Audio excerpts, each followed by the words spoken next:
Hello everyone and welcome back to another video with On Point Politics. And today we're going to be looking at a sort of updated election forecast, kind of breaking down a more general guideline of the election. But the main purpose of this video is mainly to basically introduce a huge announcement for this Friday. Make sure to hit the like button to subscribe if you want more content just like this.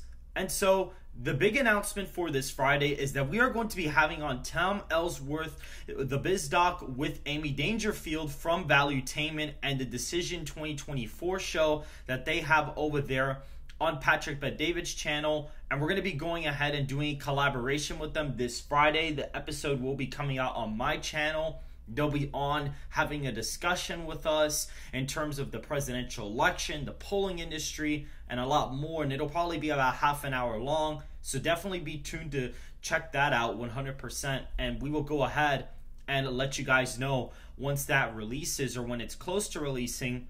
But essentially for the election forecast, guys, looking at the 538 aggregate this year, Harris leads by 3 points. The previous aggregate had Biden leading by 8.4. That's a 5.4 point improvement in the national popular vote. Looking at RCP's aggregate, they had Biden winning by 7.2% in the aggregate. Now it is currently a Harris +2 lead, so a 5.2 percentage point improvement. My aggregate has Trump winning the national popular vote by roughly 3.4 percentage points as of right now. When you reweigh all of the polling data by a certain electorate, which is about R+1. This is what you get when you go on my site right here. You could see that this was just updated yesterday at about 6 p.m. Eastern Standard Time. Donald Trump is with about a 73% chance to win the presidency. To Harris's 26%. And we can see here, you know, all of the swing states are basically in the likely Republican column. So essentially a lot of these states that I have filled out are now in the safe Republican column here. You can clearly see that they are all filled out, as well as Alaska, Iowa, Ohio are now joining this column, and Maine's 2nd congressional district is now in this column as well. Looking at the state of California, that's going to be in the safe Democrat column, including the state of Hawaii, as well as DC, Maryland, Massachusetts, Vermont. Those are going to be the safe Democrat states. For the likely Republican states, we have Texas, Florida, Georgia, North Carolina, Wisconsin, Pennsylvania, as well as Arizona and Nevada. Looking at the polling, Donald Trump is improving quite substantially in a lot of these state forecasts by quite a bit, even in some of the polling averages. Again, for example, if we go to Wisconsin, my estimate is about a 6-point victory in Wisconsin for the former president. If we go to Wisconsin's polling average for 538, you see Biden is ahead by 8.4%.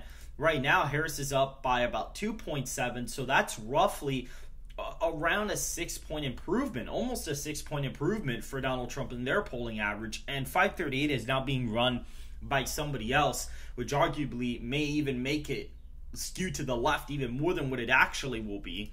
And looking at RCP, this is another great example. They had Biden up 6.5 points in their average, and now in the state of Wisconsin, they have Harris up by about 1. So that's about a 5-point improvement for Donald Trump, which is around where I actually have the state of Wisconsin. My polling average for 2020 had Biden up 2.1%. Now my polling average has Trump about 5.1%-ish, 5.9%. That kind of range is where my polling average is at, and the state forecast rounds off to about a 6-point victory when we plug it into the model. So this is just one example of a swing state kind of lining up with my forecast with the other left-leaning aggregates, kind of shifting by a very similar amount to how much I have the state shifting in the forecast. This would be about a 6-point improvement for the former president in the state of Wisconsin if he were to perform 5 to 6 points better in the state, which is around where I have my forecast at. So that is fairly interesting to see. Georgia is also about a 6-point win. Arizona about a 7-point win. Hispanics moving to the right by quite a bit are going to make the southern western Sun Belt kind of trend to the right more than the eastern half considerably. The Hispanics have been trending towards Donald Trump this cycle by quite a bit.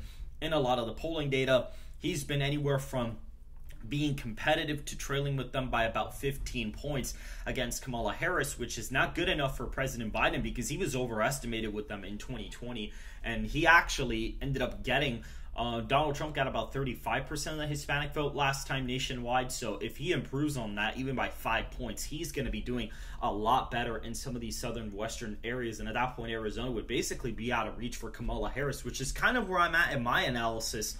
I mean, I can't see her winning Arizona or Georgia or even Nevada, to be honest, because they have certain demographics like working class voters that are in the food industry, people that are, tend to be in the industry, in terms of, serving food, at restaurants, as well as Hispanic and African American populations that are greater than average in other states. And so when you take that into account, she basically has no path in Nevada, Arizona, and Georgia, which puts Trump merely at 268.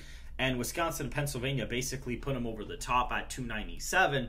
Looking at Oregon, Washington, Colorado, Illinois, Connecticut, Delaware, Rhode Island, New Jersey, and New York, those are going to be in the likely column, as well as Maine's 1st congressional district.